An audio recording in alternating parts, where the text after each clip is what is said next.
Ikasgeroa automatizatua sortzeko sartu behar gara intraneten eta 11. puntuan formakuntzan bilatu behar dugu formakuntza saiotako baliabideak, goian erdikaldean.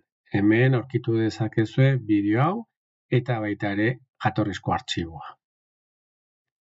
Bale, jaitsi behar gara pixka bat, 25-26 ikasturtean gaude, baina hemen eskubialdean daukagu ikasgeroa automatizatua, linkatua. Hemendik egingo dugu artxibo honen kopia.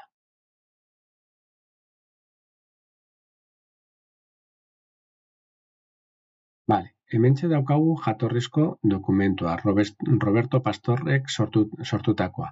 Ikusten duzuen bezala ezin dugu editatu, bakarrik irakurri beharko dugu. Beraz, horretarako kopia bat egin beharko du. Artxibo edo fitxategira joan eta egin kopia bat aukeratu beharko du. Bale, hementxe daukagu artxiboren kopia eta jarri behar diogu nahi dugun izena hasteko. Kasu honetan ikasgeroa adibidea. Eta hemen erdikaldean jartzen dugu artxiboarekin batera beste funtzio batzuk edo programa bat etortzen dela. Eta bukatzeko aukeratu behar dugu non kokatu nahi dugun artxiboaren kopia. Nire unitatean, adibidez, nire kasuan bilatuko dut 25-26 txingudi eta musika karpetan jarriko dut. Bale, hori ikusten duzu, nire unitatea 25-26 txingudi eta musika karpeta. Aukeratzen dut. Eta ja dauka dena prest. Izen aldatuta, funtzioak kopiatuko dira, eta non gordeko duen artxibo. Ematen dio kopia egiteari. Itxaron behar dugu pizka bat. Kopia egina dago, baino itxaron behar dugu ohar bat ikusi arte. Bale, hor goian daukagu jatorrizkoa, itxiko duguna, eta oraintxe bertan sortu dudana, ikasgeroa adibidea. Bale, esan dudan bezalaxe, hemen dago gure oharra. Ikasgeroa programatzeko txantilloia, orduan tresna bat aterako dela, konfiguratu beharko dela lehendabiziko aldia, eta esaten diogu, irakurtzeko jarraibideak, mesedez. Ematen diogu aurrera, eta orain ikusten dugu hor goian menu berri bat sortu dela, tresnak izenekoa. Klikatzen baldin badugu, hementxe ditugu aukera ezberdinak. Bale, lehendabiziko izan beharko da konfigurazioa. Lehen esan dugun bezalaxe, itxiko dugu jatorrizkoa Roberto Pastorren artxiboa. Horretan ezin dugu editatu.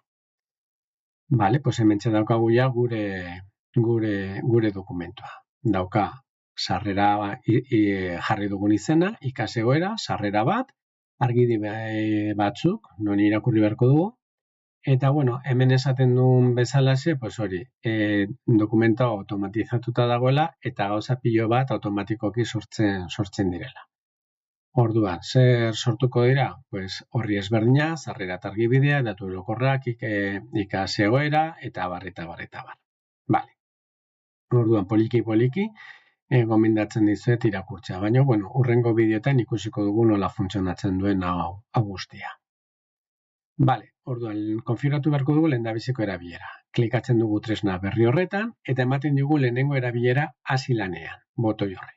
Ematen dugu, eta abisu bat esaten dugu, zerbait egiten ari dagoela, baina itxaron beharko dugu, edo eman beharko ditugu baimen batzuk. Orduan, onartzen dugu, aukeratu behar duzu bakoitza bere kontua, eta hemen aukeratu beharko ditugu edo baimen guztiak. Orduan, baimen guzti hauek eman beharko ditugu tresna behar den bezala funtzionatzeko. Ematen diogu jarraitzeari.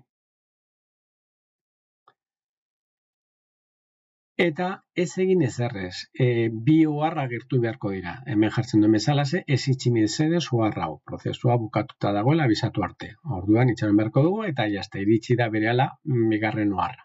Horri lanean hasteko prest dago. Onartzen dugu, eta, 3 horri ditugu, lehendabiziko sarrera eta argibideak, aurrekoa, datu orokorrak, eta metodologia edo irua. Eta, hemen bukatzen da bideoa. Hurrengoan ikusiko dugu nola bete artxibo hau.